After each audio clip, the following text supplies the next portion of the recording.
compartilhar o slide aí, né? Eu compartilhar, eu acho. Fica de boa, padrinho. Fica de boa, padrinho. Relaxa, deixa comigo, deixa comigo. Deixa eu ver se vocês estão vendo aí. Tá todo mundo vendo o slide aí? Sim. Ó, já live sobre indicadores. Não saber.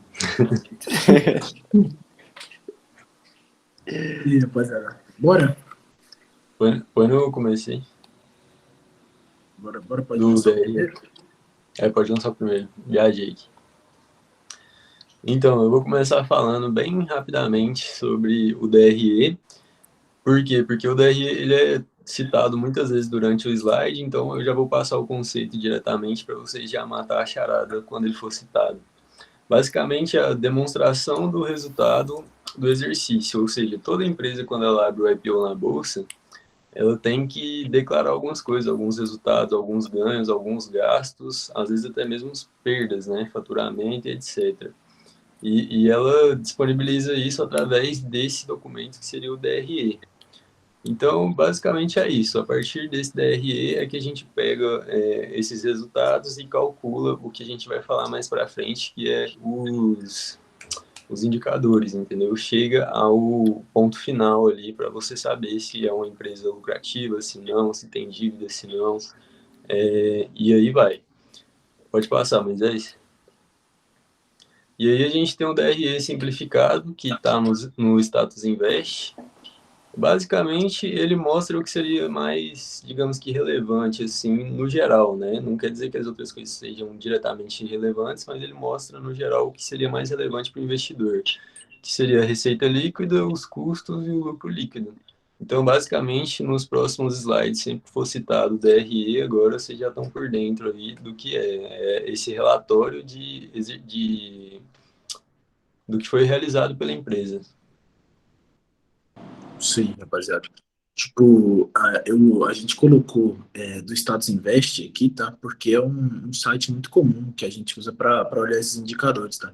Vocês vão ver que muitos das imagens usadas nos slides são da formatação do site do Status Invest, tá? Porque é um site de compilado. Tem vários sites de compilado para vocês acharem esses números que a gente vai falar aqui para você, a gente vai falar para vocês hoje. Mas existe o Oceans 14, o Fundamentos, o Status Invest e tal. Mas basicamente o que mais vem ficando famoso aí é o Status Invest. Por isso que a gente trouxe esse DRE simplificado aí, tá? Porque, tipo, às vezes olhar o DRE grandão, porra, nossa, muito grande, pô, lucro e tal, nossa, muito difícil. Aí você simplesmente olha um gráfico do que é relevante, que é igual o Matheus falou, receita, custo e lucro, tá ligado? Já te dá uma boa noção. Falando de receita, custo e lucro, eu vou falar aqui rapidão para vocês. Ô, Moisés, Fala. só acrescentando aqui, vocês viram, rapaziada, que lá no começo o Matheus falou sobre as empresas fazerem IPO, e aí, assim, elas são obrigadas, né, a mostrarem seus números. E aí é por isso que muita gente não gosta de IPO, seja IPO do Nubank, seja IPO da Pets, eu acho que fez IPO recentemente. Aí tem muitos investidores mais conservadores ou de mais experiência que não gostam muito de entrar nesse IPO. Porque antes da empresa abrir um capital na bolsa, ela não tem necessariamente o dever de publicar seus números, né? E aí isso acaba sendo uma barreira para essas pessoas, porque elas não podem analisar o histórico da empresa, né? Não podem analisar a dívida, lucro, etc. Então, isso acaba sendo um impasse para essas pessoas investirem nessas empresas. É isso. É isso aí, velho. Porque, tipo, igual o Matheus falou, o DRE é a primeira, tipo, entre aspas, não é a primeira barreira, mas, tipo assim, a primeira análise de tudo que a gente fala, você vai encontrar no DRE, tá ligado? Que é o que o Matheus falou. Tipo, lucro, receita, de onde veio o lucro. Tipo, no DRE a empresa especifica de onde veio os custos, de onde veio aquela receita e tal. Então, para o investidor, é muito interessante que ele entenda de onde vem para você entender, tipo, literalmente qual é a operação da empresa. E como no IPO a empresa não tem dados muito recentes, por exemplo, para lançar no DRE, é mais complicado você acabar investindo nessas empresas, entendeu? Tipo, por exemplo, você tem que acreditar muito no que a gestão falou antes da listagem em bolsa, sabe? Já fica a dica também, né, para quem pergunta, Matheus, onde é que eu acho esses indicadores? Onde que eu acho sobre essa ação? Como é que eu vejo quando que ela vai pagar? Igual recentemente teve essa dúvida lá no grupo. É tudo direto pelo Status Invest. Se você pesquisar lá a ação específica, vai aparecer tudo que é de mais relevante lá, entendeu? Então, Sim. só pesquisar aí e pesquisar o papel lá dentro. E aí, se você tiver em busca de algo mais complexo, tipo assim, o DRE muito explicado, as justificativas, tudo você encontra no RI da empresa.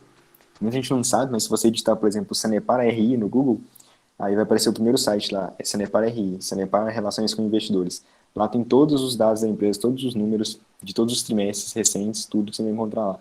Lucro, dívida, inclusive alguns que você nem encontra já no Status Invest, por exemplo, pronto, você vai encontrar lá para fazer o cálculo, né? É de lá que esses sites retiram todos esses dados para fazer os cálculos e as formas para montar os indicadores que a gente vai ver agora. Tipo, esse DRE que vocês estão vendo aí na tela agora, da Sanepar, por exemplo, ele é um pedaço do DRE, tá? É um pedaço pequeno do DRE, se a gente não falar.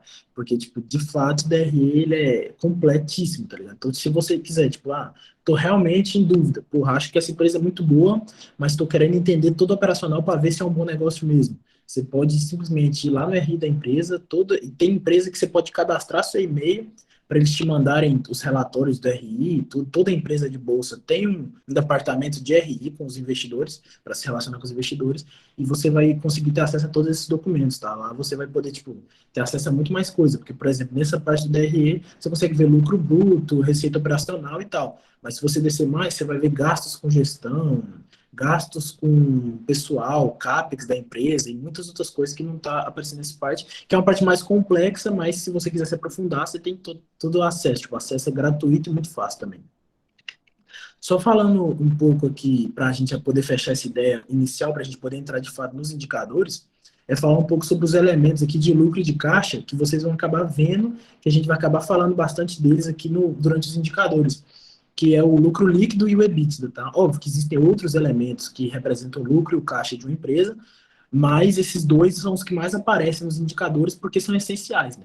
O lucro líquido, basicamente, é o que a gente está interessado no lucro da empresa, tá?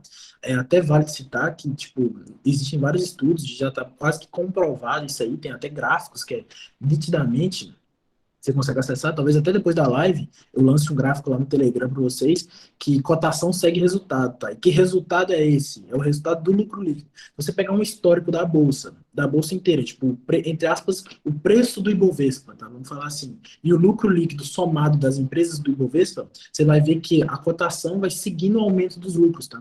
Então, se cotação segue resultado, qual é esse resultado? Lucro líquido. Por isso a gente tem que sempre estar de olho no lucro da empresa, porque se a empresa cresce lucro líquido, ela provavelmente vai crescer cotações também, você pode ter uma apreciação e uma rentabilidade, tá? Basicamente, só para não ficar só falando assim, é o que está escrito no slide, esse slide vai estar disponível para vocês podem ler, mas é tipo o rendimento da organização da empresa, tá? A disparidade positiva entre o que ela ganhou em forma de receita total pelas operações da empresa, tirando os gastos necessários com o pessoal, com fabricação e tudo, tá? Basicamente, o dinheiro vai sobrar no final a ser distribuído para os acionistas ou a ser reinvestido. Junto do lucro, é interessante que a gente olhe também o EBITDA, tá? O que é o EBITDA? O EBITDA é a sigla em inglês, que é Earnings Before Interest, Taxes, Depreciation and Amortization, que é bilíngue demais, nossa, cara, bilíngue.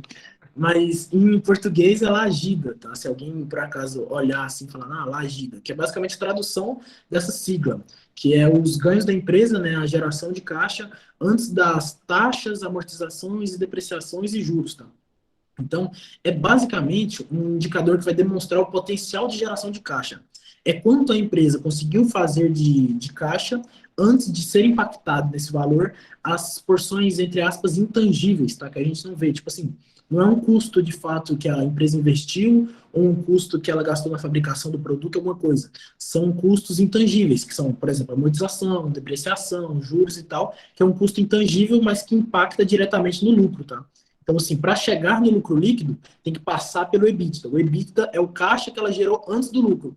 Depois de passar por todos esses processos, a gente chega no EBIT, que é basicamente depois de se considerar a depreciação e a amortização, para depois a gente chegar no lucro bruto e lucro líquido, tá?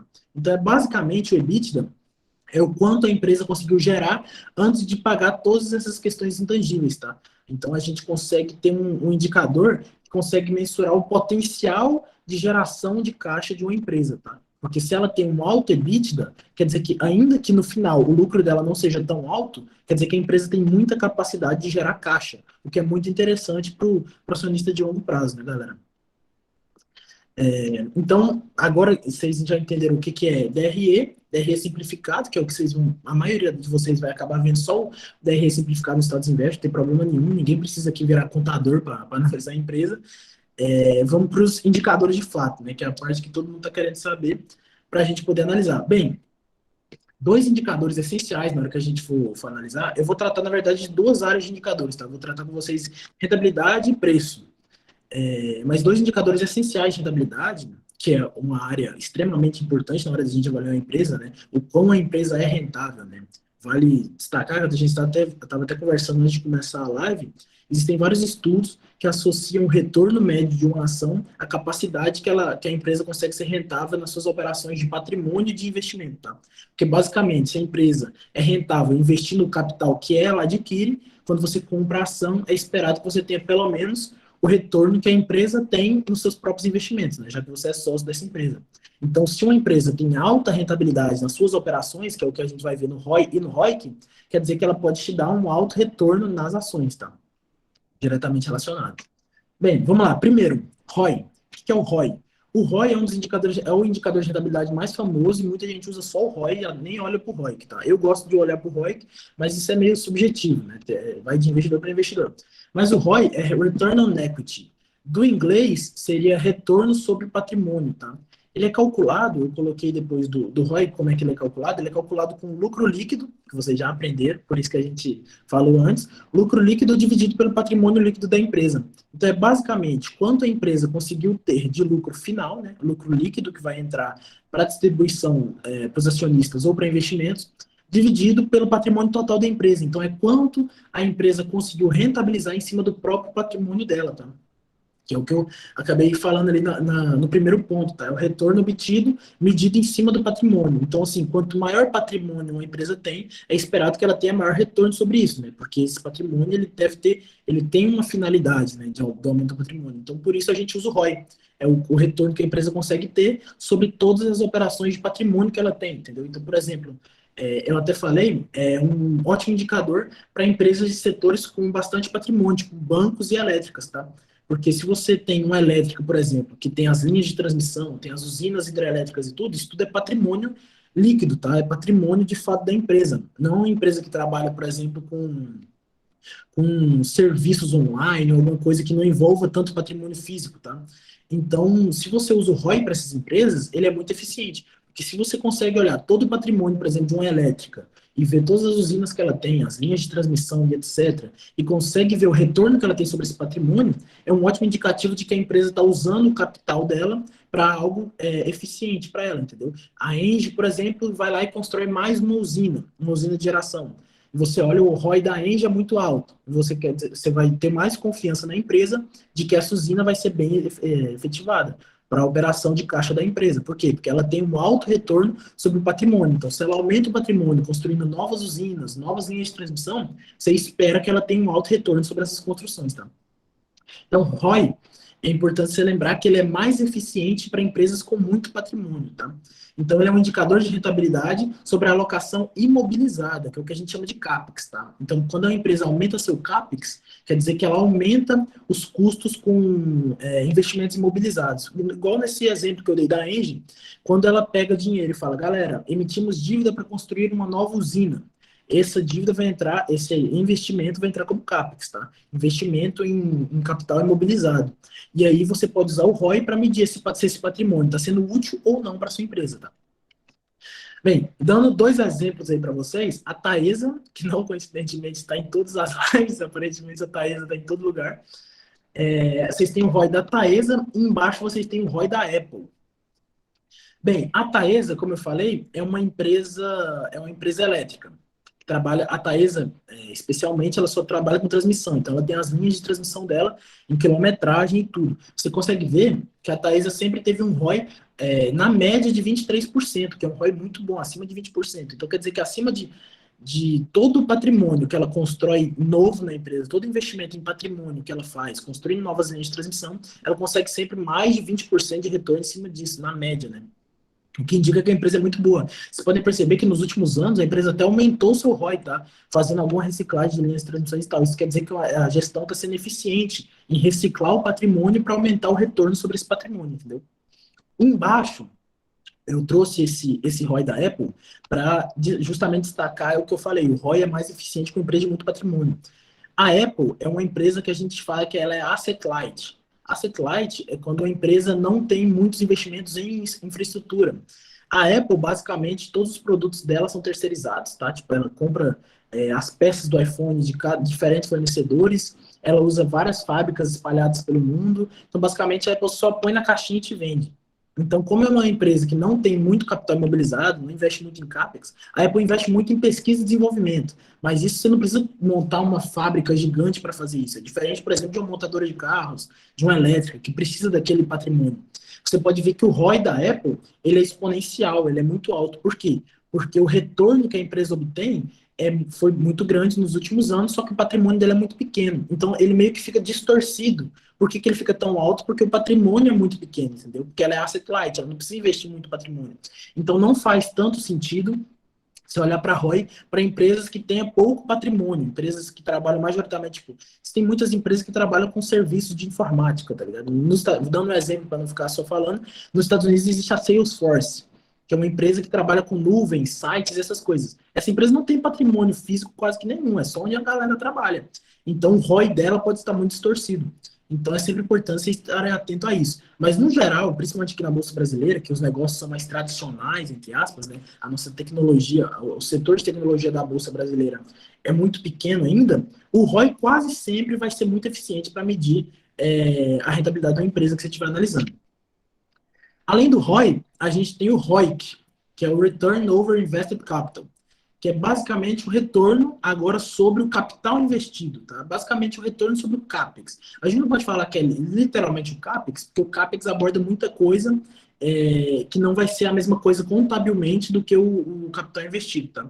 Basicamente ele é calculado pelo EBIT, que eu tinha falado lá no começo. O EBIT é o EBITDA, depois de ser aplicado sobre ele a amortização e a depreciação daquele resultado de caixa, tá? Então é basicamente quanto a empresa gerou de dinheiro depois da amortização e depreciação, tirando os impostos que ela vai ter que pagar também, sobre o valor contábil investido, tá? O valor contábil investido. Então, o que é esse valor contábil investido? Ele vai ser basicamente todos os investimentos que a empresa fez, tanto em CAPEX, quanto em pessoal, quanto em pesquisa e desenvolvimento e tal. Então, ele aborda muito mais do que o CAPEX. Por isso que a gente não pode falar que é simplesmente o CAPEX aqui, porque senão facilitaria demais. Mas isso não abordaria todo o indicador, tá? Ele é todo o retorno obtido pela empresa através do capital próprio dela ou terceirizado. Por isso que eu disse que eu gosto muito de olhar para o ROIC, tá? O ROIC, ele tem a capacidade de medir a gestão financeira de uma empresa, tá? A competência de investimentos da gestão. Por quê? Porque o ROIC, ele basicamente vai pegar todo o caixa que foi gerado, já aplicado os juros, amortização, depreciação e os impostos pagos, e ver quanto desse resultado foi obtido do retorno do que a empresa investiu. Porque toda empresa precisa investir, precisa contrair dívidas, que o Kaique vai até falar isso aí depois, precisa contrair dívidas, precisa fazer investimentos tanto em patrimônio quanto em outras coisas para ter retorno para o acionista. E o ROIC mede exatamente isso. Quanto do capital investido pela empresa ela conseguiu de retorno. Então você consegue medir basicamente a capacidade da gestão, a eficiência da gestão, né? A competência deles em lidar com dinheiro alheio, né? Porque pode ser tanto o capital da empresa, quanto o capital, por exemplo, de um follow-on, que a empresa emite novas ações e capta mais dinheiro, quanto o capital terceirizado por dívida, para alguma outra coisa, tá? E o ROIC tem a vantagem de poder medir a rentabilidade de empresas asset light, tá?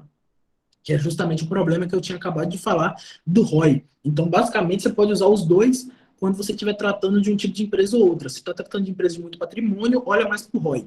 Está tratando de empresas asset light, olha mais para o ROIC. Você não vai ter erro, tá? Porque tem várias empresas que acabam não tendo ROIC, né? Tipo os bancos. Os bancos não têm ROIC, porque eles não pegam capital terceirizado, que é meio que todo capital é do banco, né? Quando você deixa seu dinheiro lá, ele é do banco. Então, você não vai conseguir ter uma métrica boa pelo ROIC nos bancos, tá? Se você olhar no Status Invest, se eu não me engano, é até não tem valor lá no Status Invest pro ROIC de bancos, tá? Então, você vai ter que olhar para o ROI. Então, vocês podem fazer essas duas visões diferentes para medir a rentabilidade da empresa, tá? Olhando um pouco aqui do ROIC, de duas empresas, eu tenho a VEG e a Apple de novo embaixo, tá? Eu gosto bastante da Apple, então eu trouxe ela várias vezes aqui para reforçar. A VEG, uma ótima empresa, tá? Vocês podem ver que nos últimos anos a gestão vem conseguindo cada vez mais melhorar o capital investido, o retorno sobre o capital investido, por isso as cotações da VEG tenderam a aumentar, porque se a gestão está tirando mais dinheiro do que ela investe, faz mais sentido pagar mais caro por aquela empresa. Então as cotações tendem a subir. E a Apple, que sempre teve um ROIC muito elevado, tá? Acima, na média de 30%, e ainda assim ela continua aumentando o ROIC, né? Mostrando que a gestão da Apple é realmente diferenciada. Bem, junto da rentabilidade, a gente não pode esquecer de indicadores de preço, tá? Indicadores de valuation, vocês também vão acabar isso aí, porque basicamente valuation é a arte, né? Vamos falar assim, a arte de precificar um ativo, tá? Bem, primeira coisa antes de começar esses indicadores, não se apeguem e não achem que vocês estão fazendo valuation só de olhar esses indicadores, tá? Pelo amor de Deus. Valuation é muito mais complexo do que isso. E existem muitas hipóteses de que o valuation não serve para nada também, que é a hipótese do mercado eficiente, de que todos os mercados são eficientes. Sim. Essa hipótese diz que o valor que estão se pagando é definitivamente o valor justo, porque o mercado não deixaria dinheiro na mesa. Então, se aquela empresa está custando, por exemplo, 100 bilhões, esse é exatamente o valor justo, né? Ela não estaria custando 100 milhões se ela tivesse, por exemplo, 120 milhões de valor. Se fosse um valor muito superior ao preço, certamente não seria você, pequeno investidor, que encontraria isso, né? Porque tem milhares de investidores muito mais experientes que a gente e casas de análise gigantescas e grandes bancos que achariam essas oportunidades primeiro, né? E aí essa teoria do mercado eficiente é que o mercado não deixaria jamais dinheiro na mesa, portanto, o que está custando é o valor sempre justo. É isso aí, tipo, basicamente o Gini Fama, né, que foi o que ficou mais famoso por essa hipótese, ele falou que num mercado muito diversificado, né, ou seja, com muitos atuantes, igual no Brasil a gente ainda é meio que pequeno, mas já são 5 milhões de pessoas, muitas pessoas participando, empresas maduras e um capital descentralizado, né, ou seja, tem várias empresas, o mercado sempre tende a tornar os preços justos, tá? Porque é isso que o Kaique falou, né? Tipo assim, nossa, eu realmente sou muito mais inteligente que o BTG inteiro e o BTG não percebeu que essa ação tá barata, entendeu? Então, tipo assim, e o BTG movimenta bilhões de reais na bolsa. O BTG tem literalmente o poder de fazer subir o preço, só dele comprar as ações ou cair o preço. Então, você olhar assim, às vezes, tipo assim, que você tá vendo a oportunidade que mais ninguém no mercado tá vendo, às vezes até prepotência se a gente for um investidor pequeno, tá? Mas isso são tudo hipóteses, tá? Por isso chama hipóteses dos mercados eficientes, tá? Então, assim, são todos estudos, mas ninguém nunca falou, não, de fato, os mercados são eficientes, ou de fato, não, valuation é o certo, a gente tem que fazer valuation para encontrar o valor justo, tá? Até porque existem várias métricas de valuation. A mais famosa é o fluxo de caixa descontada, que a gente traz o valor futuro a valor presente com taxa de desconto e descobre quanto deveria valer uma ação. Sim, um argumento que o pessoal provavelmente vai adotar agora seria o caso do Nubank, né? Se o mercado precifica de forma justa, como que um banco que nunca deu lucro é avaliado em mais do que o Itaú era, né? Inclusive teve uma queda das ações aí, agora o Itaú voltou novamente a ser o maior banco da América Latina. Mas no IPO não, o Nubank foi avaliado em 30% mais do que o Itaú, que já se provou no tempo e dá lucros catastróficos, né? Um bancão gigante do Brasil. Pois é, então, tipo, você vê que são tudo hipóteses, né? E aí, tipo, porque no caso a hipótese do mercado eficiente, ela diz que no longo prazo o mercado tende a ter um preço justo. No curto prazo podem haver movimentações. E aí que a gente meio que usa o valuation no curto prazo para a gente ver essas oportunidades, entendeu? Tanto é que as ações do Nubank caíram mais de 20%, né? Aos poucos o mercado vai entendendo o que ele faz. Aos poucos eles vão vendo a merda que eles fizeram, mas deixa isso quieto.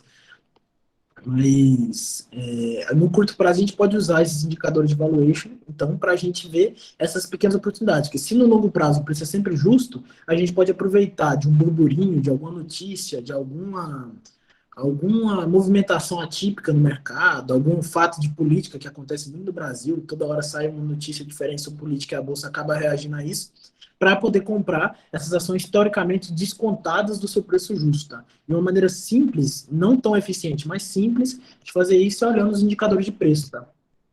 Dois principais indicadores que levam diretamente em consideração o preço da ação é o PL e o PVP. O PL usa o lucro e o PVP o valor patrimonial, tá? Então, de novo, a gente pode olhar aquela questão de empresas com muito patrimônio ou não, tá?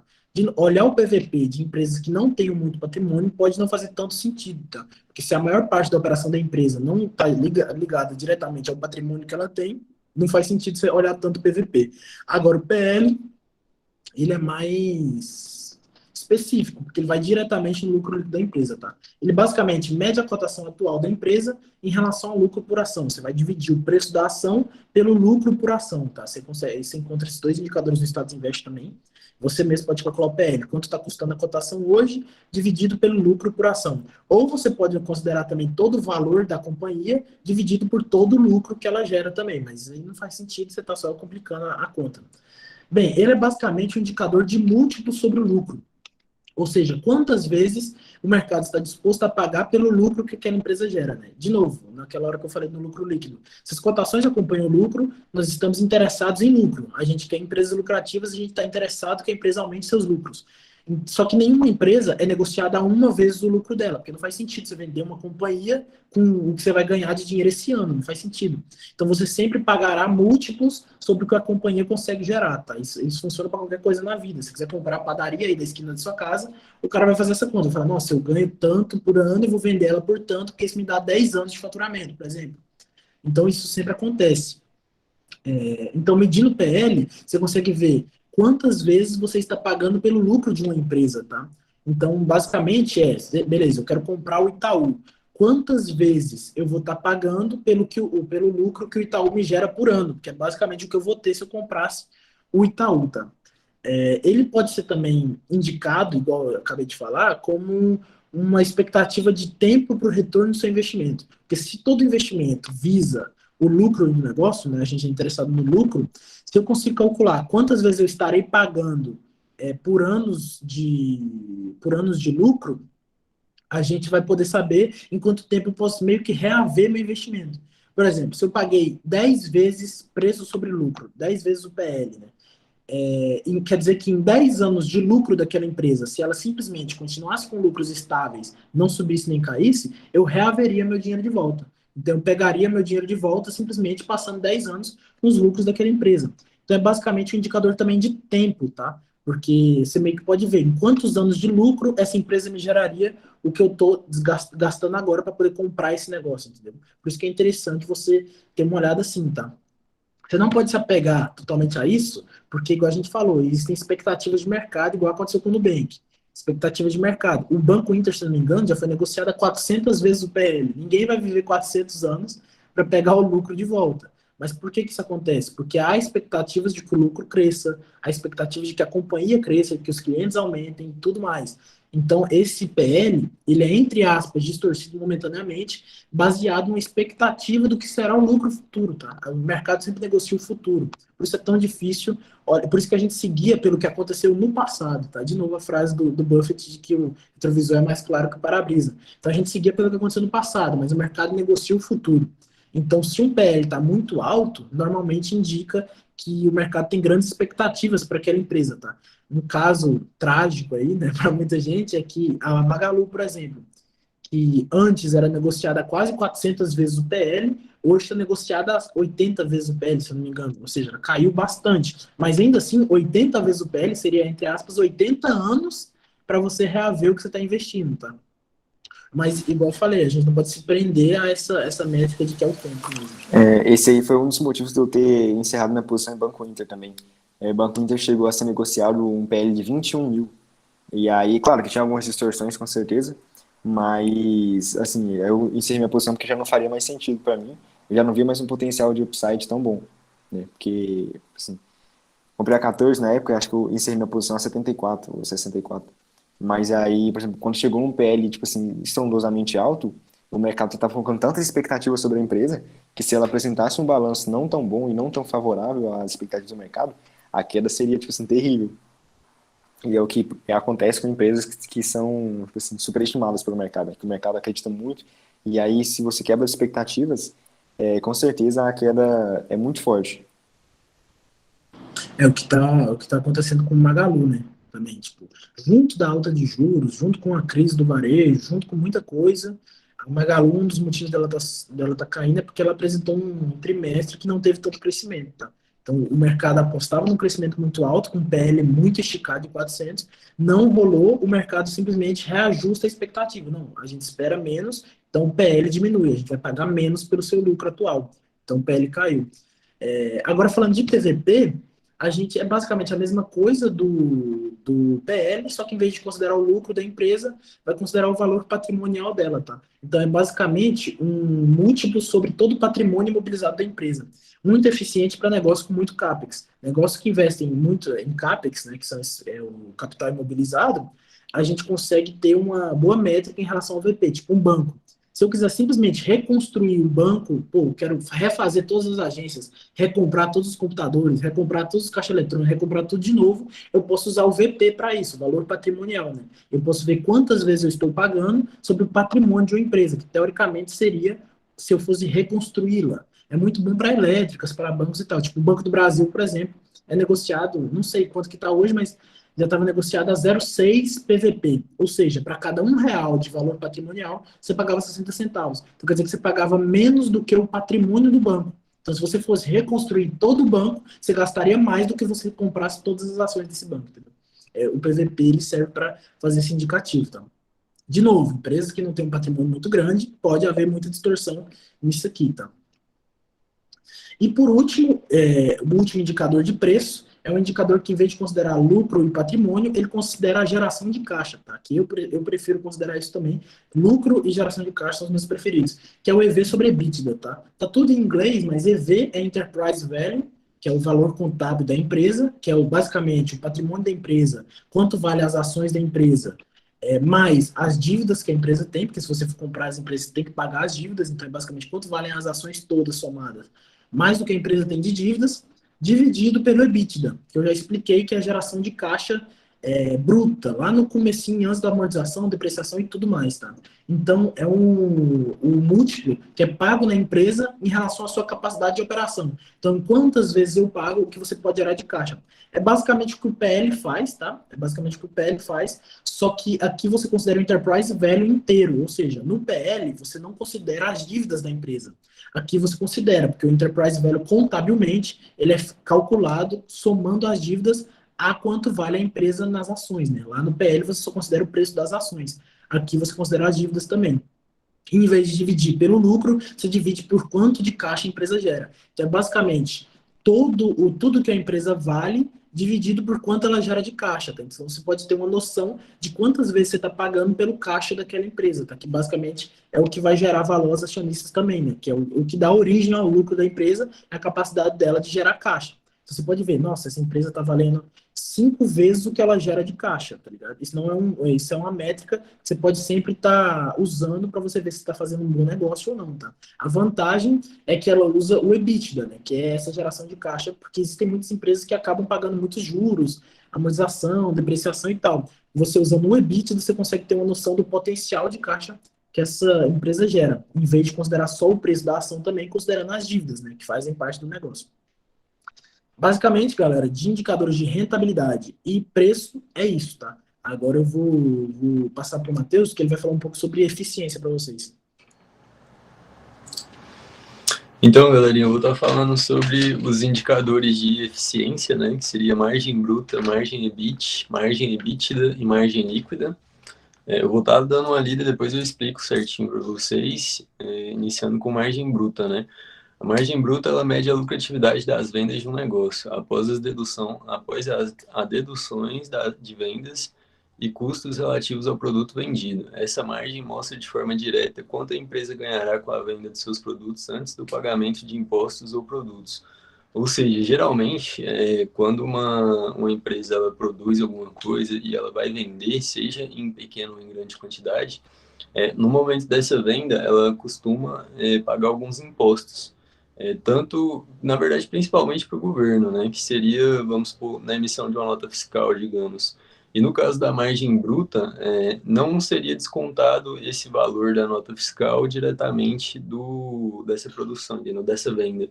Então, é o valor total da venda, basicamente, sem desconto nenhum de nenhum tipo de imposto ou tributo.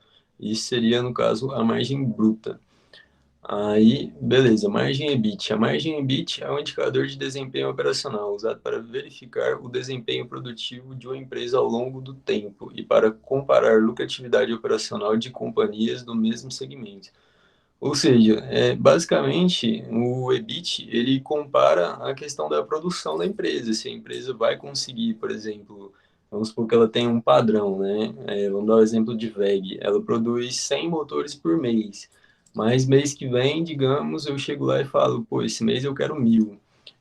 Através desse indicador, eu sei se essa empresa consegue suprir esse pedido, se ela tem realmente um pedido crescente ou não, se é um pedido mais estável, ou seja, ela faz 100 todo mês, ou o mês passado ela fez 100, esse mês ela fez 150, mês que vem 200, no outro mês 250 e assim por diante. E através disso manter, se destacar entre as outras empresas que seriam as concorrentes, né, que produzem, que são do mesmo nicho. Então, seria como, tipo, virar para, sei lá, se comparar, deixa eu ver, um carro, um Honda com a Ferrari, tá ligado? Às vezes o Honda, mano, você vai em qualquer esquina tem uma. A Ferrari seria um pouco mais demorado, digamos assim, para você achar exatamente a que você quer, digamos assim, do jeito que você quer. Então, a questão de cadeia produtiva seria diferente em relação ao tempo. Pode passar, mano. Só falar uma parada, aproveitando esse exemplo que você deu aí do Honda e da Ferrari, cara. É interessante falar que, igual, você comparou, tipo, um Honda e uma Ferrari, né? Igual tu falou, é muito mais difícil achar uma Ferrari. Porque é uma empresa muito mais nichada e que trabalha com muito menos produtos, né, Fer? Tipo, a Honda produz 3 milhões de carros por ano, a Ferrari produz 10 mil só. Então, normalmente, essas empresas que trabalham com menos produtos, né, menor produção, elas têm uma margem EBIT maior, porque elas têm que ter um maior retorno sobre esses menores produtos que ela produz, né? Ela não ganha na escala de produção, ela ganha no valor agregado em cada um desses carros. Isso aí. E agora, entrando em margem EBITDA, né? É o lucro antes de juros, impostos, depreciação e amortização. Eu peguei aqui o conceito de amortização, porque eu sei que muita gente não sabe, que seria uma forma de pagar gradualmente uma dívida. Ou seja, vamos supor que uma empresa, um exemplo, tá? Vamos supor que uma empresa, ela precisa de um local, digamos, um depósito muito grande, e ela não teve dinheiro no início para pagar esse depósito, digamos, à vista, né? E ela, obviamente, pagou aquilo dividido. Ou então ela nem pagou, ela simplesmente foi lá e alugou o depósito. Esse seria meio que um gasto que não entraria na cadeia de produção, entendeu? Ou seja, é um gasto local que não tem nada a ver com a produção da empresa. Isso seria a margem EBITDA, gastos alternativos, digamos assim.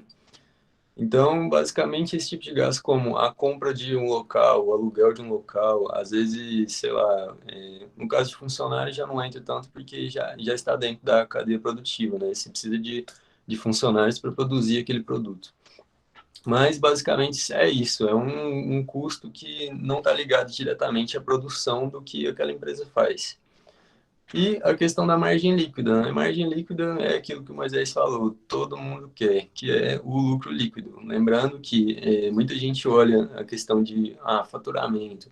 A empresa faturou R$ 1 milhão mês passado, a pessoa olha aquilo e pensa, meu Deus, é louco, o que é aquilo? É muita grana, não sei o quê. Só que muitas vezes a pessoa olha para aquilo e esquece que faturamento não é lucro, entendeu? Então, faturamento não é margem líquida, não é porque a empresa faturou 1 bilhão, 1 milhão, sei lá, que ela realmente está lucrando aquilo. Às vezes ela simplesmente pagou as contas do mês, está no zero a zero, não adiantou nada. Assim, lógico, adiantou, né? Pagou as contas, se livrou de dívida, mas ela não lucrou em cima daquilo. Então, seria um exemplo, na verdade, não exatamente o Nubank, porque o Nubank ele é bem endividado, mas deu para entender mais ou menos aí o que eu quis dizer com essa questão de produzir para pagar a conta, produzir para pagar a conta. A empresa pode até crescer nesse caso, mas ela cresce sem lucro, ela reinveste tudo nela mesma. Agora eu vou passar pro Kaique a vez. Boa noite novamente, pessoal. Acho que pode passar o slide. Falar um pouco sobre endividamento. O endividamento ele diz muito sobre a saúde da empresa, né? E aí, galera, antes disso eu queria falar para vocês que as empresas de nichos diferentes são empresas completamente diferentes, portanto podem assumir um endividamento muito diferente, né? Uma coisa é a Taesa ter uma dívida alta e outra coisa é o Nubank ter uma dívida alta, entendeu? A Taesa, por exemplo, tem uma geração de caixa previsível, uma empresa que já está consolidada no mercado. O Nubank é uma empresa que ainda encontra dificuldade em conseguir lucro. Então, não é bom você olhar só para os números, né? Você tem que entender também como funciona o negócio da empresa. Então, é bom entender que cada empresa, ela suporta um endividamento de maneiras diferentes. Isso pode ser saudável ou não. Tem uma frase do Peter Link, que é um dos grandes investidores, que é, lembre-se, empresas que não têm dívidas não podem falir. Então, o endividamento é uma métrica muito importante a ser analisada quando você vai procurar por uma empresa. É crucial que você conheça o endividamento dela. O endividamento é diferente para diferentes empresas, como eu disse, e diz muito sobre a saúde da empresa. Eu queria falar aqui, por exemplo, a Taesa, ela tem vou apresentar depois, dívida líquida sobre o EBITDA. O EBITDA é a geração de caixa, né? A Taesa, por exemplo, tem duas vezes a dívida líquida sobre o EBITDA. Isso significa que ela demoraria 2 anos para pagar todas as suas dívidas se ela ficasse somente focada em pagá-las, né? Não fosse distribuir dividendos e etc. Só fosse pagar a dívida, ela demoraria 2 anos com a geração de caixa atual que ela tem. Mas isso é aceitável para o mercado, né? Porque a Taesa, ela já é, como eu falei, muito sólida, muito consolidada, e a geração de caixa dela é previsível, por estar nesse segmento de elétricas. Sem contar que, para você hoje ser concorrente da Taesa, é muito difícil, né? Porque existe um capital inicial muito grande, então funciona como uma barreira gigantesca para você conseguir competir com a empresa. O que dá ali para uma margem de endividamento melhor. Pode passar. Aqui uma coisa que muita gente não sabe é a diferença de dívida bruta para dívida líquida. A Petrobras, por exemplo, é uma das empresas na Bolsa Brasileira que tem uma das maiores dívidas líquidas. E aí, quando você fala isso, pode parecer assustador para algumas pessoas, mas quando você vai analisar a geração de caixa dela, você vai ver que isso também é suportável, né? Entra naquilo que eu falei de empresas diferentes. E aí a dívida bruta, ela é toda a dívida, também pode ser chamada de capital de terceiros, né? Porque a dívida bruta ela é um capital que a empresa pegou, que não é proveniente dos investidores, não é aquele capital do IPO, né? É um capital que ela pega como um empréstimo, por exemplo. Capital de terceiro. Isso é a dívida bruta. Vamos supor que uma empresa tem 1 bilhão de dívida bruta. Ela tem 1 bilhão de capital que ela pegou com as outras empresas. E aí o que significa então a dívida líquida? A dívida líquida é a dívida bruta, tudo que ela pegou que não é dos investidores, dos sócios, menos o que ela tem em caixa. Ou seja, a dívida que ela tem, menos o que ela pode pagar. Vamos supor, a Apple também é uma empresa gigantesca que tem uma dívida enorme. Eu acho que a dívida estava em R$500 bilhão quando eu vi. Mas aí ela tinha um caixa também de R$500 bilhão. Então ela tem uma dívida bruta gigantesca, mas a dívida líquida dela é zero. Por quê? Porque se ela quiser pagar aquela dívida que ela tem, ela pode simplesmente pegar o caixa e pagar. Ah, Kaique, então por que ela não faz isso? Porque outro tópico é muito interessante, você está inclusive nos últimos slides, é que a dívida ela pode ser saudável para a empresa também. Assumir dívidas pode ser vantajoso para a empresa. Por quê? Porque ao assumir uma dívida, eu consigo um capital de terceiro, né? Então está entrando um dinheiro no meu caixa que eu posso reinvestir, posso criar novas centrais elétricas, no caso da Taesa, por exemplo, novas redes de distribuição, e aí eu vou pagar, tenho que pagar essa dívida, né? Só que com os juros das despesas, com as despesas dos juros dessa dívida, eu posso amortizar no meu imposto de renda. Então é totalmente aceitável que as empresas tenham dívidas. As empresas, inclusive, pode ser vantajoso, depender do negócio, que você tenha uma dívida. Afinal, quando você for pagar essa dívida, o valor que você pagou os juros é abatido no seu imposto de renda. Ou seja, você conseguiu que entre um capital e ao pagar você vai estar amortizando seu imposto de renda também. Então, ter dívida pode ser também saudável. Dívida líquida negativa. Pode voltar lá. Dívida líquida negativa. Como eu falei para vocês, é bom que vocês conheçam a fórmula, né? Dívida bruta, dívida líquida é o quê? A dívida bruta menos quanto a empresa tem em caixa. Se a empresa tem um caixa maior do que a dívida dela, quando você entrar no Status Invest para analisar a empresa, você vai encontrar uma dívida líquida negativa, o que é excelentemente bom. A empresa tem, isso significa o quê? Significa que a empresa tem uma dívida que ao pagar, ela vai descontar no seu imposto de renda toda a diferença dos juros que ela pagar, e tem um capital maior em caixa caso ela necessite pagar essa dívida. Por que ela necessitaria pagar essa dívida, por exemplo? Caso haja um aumento na taxa de juros muito grande, aí ela pode, por exemplo, pegar esse caixa e quitar a dívida, entendeu? E esses dados podem ser encontrados no RI da empresa, porque pode ser que você não encontre dívida bruta e dívida líquida lá no Status Invest, mas no DRE você vai encontrar tudo isso. É só você digitar o nome da empresa e RI, que é a relação com o investidor, você vai encontrar dívida líquida, dívida bruta, se aumentou, se aumentou, inclusive a justificativa. Antes de fazer esse slide, eu entrei no RI da Taesa, aí estava lá. A dívida da Taesa, se não me engano, aumentou 0,34. Por quê? Aí eu falei, aumento da taxa de juros e uma série, assim, páginas e páginas de justificativas, né? Então, se você quiser conhecer melhor a sua empresa, é só você digitar isso no Google. Agora sim, pode passar. Dívida líquida sobre o EBITDA. O EBITDA, como o Moisés tinha falado, é a capacidade de geração de caixa da empresa. Então, eu pego a dívida líquida, quando eu divido pelo EBITDA, eu vou chegar num número que significa quantos anos, como eu tinha falado, a empresa vai demorar, se ela focar somente em pagar dívidas, para terminar de quitar esse débito dela. Que é o primeiro tópico. Indica em anos quanto tempo a empresa deverá para pagar todas as suas dívidas, caso esteja destinando todo o caixa. Então, isso é muito importante para quem vai fazer análise fundamentalista, que é o que a gente está aprendendo nesse live, sobre olhar os indicadores. Porque se a empresa tem uma dívida líquida, pode ser, vamos supor que você olhe lá, a dívida líquida dela é baixa. Então, bacana. Só que ao analisar esse outro indicador, que é sobre o EBITDA, e você perceber que a geração de caixa é, tipo assim, irrelevante da empresa, essa dívida líquida, esse número vai estar muito alto, né? A empresa vai demorar muitíssimos anos para pagar essa dívida. O que não é vantajoso, como eu disse, em caso de uma alta exponencial de juros, que afeta bastante as empresas de tecnologia. Lá nos Estados Unidos, por exemplo, na bolsa da Nasdaq, da tecnologia, quando acontece qualquer variação na taxa de juros, como ocorreu na pandemia, as empresas de tecnologia sofrem muito, porque elas são muito alavancadas, elas emitem uma dívida muito alta para conseguir se estabelecer, né, tem um custo operacional muito alto, e aí, se a geração de caixa não for suficiente, esse indicador vai ficar, tipo assim, muito distorcido, vai ficar muito alto. Com qualquer taxa de juros, a empresa vai sofrer bastante. Então, é muito importante que você analise a dívida líquida da empresa sobre o EBITDA para saber se está havendo uma correlação saudável, né, entre a dívida e a geração de caixa da empresa. Se essa empresa vai ser capaz de pagar essa dívida no futuro. Pode passar. Só para complementar esse slide da dívida líquida sobre o EBITDA, é que muitos investidores usam ele como principal indicador de endividamento, né? Tanto é que foi o que o Kaique destacou nesse slide, que é a dívida líquida sobre EBITDA. Tá? Que, basicamente, dívida bruta e dívida líquida são fatos da empresa, não é um indicador, é o que existe. Né? Ela existe, ela deve aquilo. Esse é um indicador mesmo, porque é um cálculo que a gente faz. Muitos investidores usam como métrica, só para poder complementar, dependendo do tipo de negócio, até 3 vezes ou até 5 vezes. Aqui no Brasil é o mais comum. Então, basicamente, é o mais comum de você olhar os negócios tradicionais, tipo elétricas, seguradora, varejo, alguma coisa assim.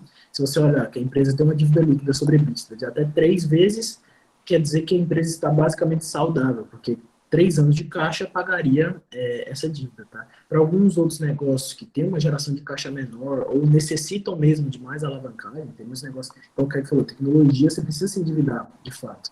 Então, você tem maiores investimentos, maiores alavancagens, alguns investidores esticam essa métrica para 5, de até 5 vezes seria saudável. Tá? Mas isso, de novo, não é uma métrica absoluta, tipo assim, de fato, até 3 é ok, até 5 é beleza. Não. Depende muito do modelo de negócio e você mesmo vai ter que fazer um julgamento. Não, para esse modelo de negócio, a dívida é saudável ou não. Mas, basicamente, no geral, só para não ficar perdido, normalmente ou é 3 vezes ou é 5 vezes. Sim. E para vocês terem noção das métricas, vocês podem estar comparando as empresas com seus principais concorrentes, né? Vamos supor que a empresa que você está analisando tem uma dívida líquida sobre EBITDA muito menor do que a empresa concorrente, provavelmente a saúde dessa empresa em relação ao seu endividamento é muito melhor, né? Porque ela tem a capacidade de quitar a sua dívida muito mais rápido que a sua concorrente. E aí eu anotei que empresas sem dívida hoje no Brasil, a Ambev não tem dívida, a WEG não tem dívida e a Grendene não tem dívida. Isso aí ou seja, elas têm um caixa, além de não terem dívida, elas têm um caixa muito bom, né? Então, são ótimas empresas conservadoras, né, vamos dizer assim, igual a Ambev e a Grendene, são empresas bem tradicionais, acabaram optando por não terem dívidas, né? Também uma estratégia que dá segurança aos investidores, Lembra que eu disse a fase do Peter Link? Empresas que não têm dívidas não podem falir. Então, embora ter dívidas pode ser saudável para a empresa, dependendo da empresa, não ter dívidas pode trazer segurança para o investidor tradicional, que é o caso da Ambev e da Grendene. E da WEG também, embora ela já seja não tão tradicional quanto a Grendene. A Grendene é, inclusive, uma empresa familiar, então o caixa deles é gigantesco, o que traz segurança. Outra curiosidade é que os bancões, eles não têm dívidas. Se você abrir lá o Status Invest, como o Moisés tinha falado, vai aparecer simplesmente o tracinho lá, porque os bancos eles não precisam pegar capital de terceiro, né? Eles já têm lá um grande capital à disposição, vamos dizer assim. Dívida líquida da Fleury. A dívida líquida da Fleury sobre o EBITDA, para vocês terem ideia, é 1. Né? Então, em um ano, ela teria capacidade de pagar todas as suas dívidas. E isso é saudável para ela? Sim. E ela faz muitas aquisições, né? Então, você tem que analisar bastante isso. A Fleury é uma excelente empresa. Embora ela tenha, tipo, um ano, por exemplo, tem que trabalhar para pagar suas dívidas, ela está fazendo dívida, mas está fazendo inúmeras aquisições, né? Então, é uma ótima estratégia também para a empresa no longo prazo, porque quando as aquisições reverterem em lucro, igual aquele PL, porque todo investimento que você faz existe um preço sobre o lucro, né? Um PL. Então, ora, esses investimentos que a Fleury está fazendo vai virar retorno, né? O P sobre L ela vai vencer esse período e vai ter um lucro sobre isso. Então, é uma ótima estratégia, embora ela esteja se endividando. É uma dívida saudável. Uma empresa que tem uma dívida alta, mas uma dívida controlada é a Taesa. Como eu falei, ela tem uma geração de caixa previsível que dá liberdade para ela, além da líquida dívida sobre o EBIT dela ser 2,04. Então, isso é baixo, né, para o segmento dela, basta você olhar as concorrentes. E ótima empresa. Ótima pagadora de dividendos. Acho que é isso. O cara do nada resume da ótima empresa. Não, falamos demais. Não é recomendação, hein, galera. Embora a gente fale dela o tempo inteiro. Acho que é isso sobre os endividamentos da empresa. E aí, galera, os juros, como eu tinha falado já, a taxa de juros baixa, como o Brasil encarou em 2019 ali, taxa de juros perto de 2%, ela é muito boa porque as empresas podem arrecadar um capital de terceiro, né? Podem criar uma dívida e pagar poucos juros. Só que aí, se acontecer o contrário, aumentar a taxa de juros, essas empresas sofrem bastante. E é muito bom que essas empresas, então, tenham um caixa, né, que você pode analisar, então, sobre a dívida líquida, para pagar essa dívida para evitar ficar pagando juros exorbitantes. Como é o caso das empresas de tecnologias que vêm sofrendo muito lá nos Estados Unidos, embora a taxa de juros tenha aumentado pouco, né, em comparação com o Brasil. Houve uma queda no Nasdaq, sempre que é anunciado, né, aumento nos juros, há essa queda, porque são empresas extremamente alavancadas. E aí a outra curiosidade que eu tinha trazido lá embaixo sobre os juros é que as dívidas podem ser boas para as empresas, como eu tinha falado. Dependendo da empresa, dependendo da saúde da empresa, né, se ela tiver um capital para pagar em caixa, que pode ser analisado de novo na dívida líquida, e sobre o EBITDA, que é a geração de caixa, pode ser sim saudável para a empresa, então não precisa ter medo se você abrir lá e a empresa tiver 1 bilhão em dívida. Às vezes faz total sentido para ela e continua sendo uma boa empresa. Tudo tem que ser analisado individualmente, né? São empresas, cada empresa tem sua peculiaridade e deve ser comparado com seus concorrentes. É igual quando você compara, por exemplo, muita gente compara fazendeiro com funcionário, tá ligado? O fazendeiro, às vezes, ele atrasa um mês de produção e ele já tá devendo 1 milhão. O funcionário, ele atrasa um mês de conta e ele tá devendo R$ 1.000. Então, é proporcional ao patrimônio, digamos assim. Sim, é isso. Se alguém tiver alguma dúvida, pode estar mandando no chat aí. Eu tentei resumir bastante um pouco a questão das dívidas aqui, porque realmente é muito complexo. Se você for abrir um vídeo no YouTube, por exemplo, você vai ver. É muito termo difícil, é muito complexo, mas acho que deu para resumir bastante para vocês e dar uma facilitada, né? Dívida bruta, então, é todo o capital de terceiros. A dívida líquida é o que ela assumiu de dívida, menos o que ela tem para pagar, que ela tem em caixa. A dívida líquida sobre o EBITDA é a dívida que ela tem dividido por qual é a capacidade que ela tem de gerar caixa. Ou seja, quantos anos ela vai conseguir pagar aquela dívida. E é isso. É isso, rapaziada. É isso. Alguma dúvida aí, galerinha?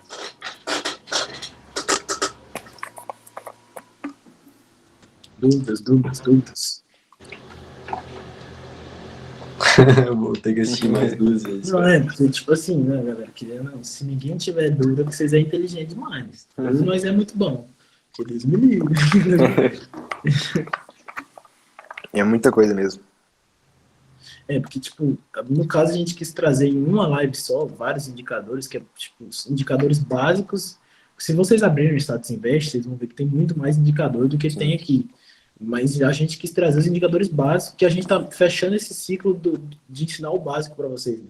Então, esses indicadores são basicamente o mínimo que vocês têm que ter a noção básica do que eles são para vocês nortearem a tomada de decisão. Né? Esquece essa ideia de conta, saca? Porque, por exemplo, qual que é a ideia? O DRE, que seria meio que um balanço, digamos, dos exercícios da empresa, ele é disponibilizado pela própria empresa, aí chega lá o Status Invest, ele faz a conta para você e te dá o indicador pronto. Então, tipo, basicamente você precisa saber só o que significa aquele indicador e aquele número, entendeu? Você não precisa ficar ali quebrando a cabeça fazendo conta mais hoje em dia. Então, assim, a ideia de, preguiça, tem que fazer conta, tem que fazer isso, na verdade ela nem existe, porque se você quiser, basta saber o conceito, que é o que a gente mais pegou firme aqui. Isso aí. Só para complementar, eu estava passando aqui os slides, eu acho que falar de uma parada que eu estava até conversando com o Kaique, que eu não sabia se eu ia falar, mas decidi falar, foda-se. Sobre um estudo de que diz que a média de retorno que você pode obter de uma ação é o ROIC daquela empresa, tá? Porque se você, quando investe na ação, basicamente está se tornando sócio, então você faz parte de tudo que a empresa faz, e basicamente a empresa, ela tira a rentabilidade daquele capital que ela investe, o ROIC, que mede exatamente isso, né, o retorno sobre capital investido dessa empresa, vai te dar basicamente o retorno médio que você teria, tá? Então, tipo assim, se a empresa consegue tirar 20% de ROIC, ou seja, de tudo que ela investe, ela tira 20% de retorno, eu que sou sócio dessa empresa, vou ter 20% de retorno dessa ação. Por quê? Porque todos o capital que eles investem vão ter 20%. É um estudo, não existem muitos estudos sobre isso, tá? Mas existe basicamente o ROI que norteia o retorno médio que você pode ter. Obviamente, você nunca vai achar uma empresa com ROIC 1.200%. E você vai falar, nossa, mas essa ação aqui valorizou 1.200%. Por quê? Porque o ROIC ele norteia entre aspas, no curto prazo, porque ele considera o último ano de exercício da empresa, né? Então ele nunca vai te falar o que vai virar no futuro da empresa daqui a 10 anos, mas ele pode te nortear o que pode acontecer pelo próximo ano, baseado no último ano de exercício da empresa, tá? Então, achar empresas com ROIC elevado pode indicar um retorno médio acima das outras ações. Sim, e tinha uma coisa que eu já falei aqui nas lives, ou no pós-live já devo ter falado, que é uma dúvida que eu tinha assim que eu comecei, acho que ninguém conta essa informação assim jogada, é que quando você compra uma empresa e se torna sócio dela, embora você tenha direito ao recebimento dos lucros, se a empresa quebrar, você não vai assumir as dívidas, tá bom? Então pode ficar tranquilo, já falei isso que eu acho, do zero não passa. Você não vai ficar Do negativo. zero não passa, galera.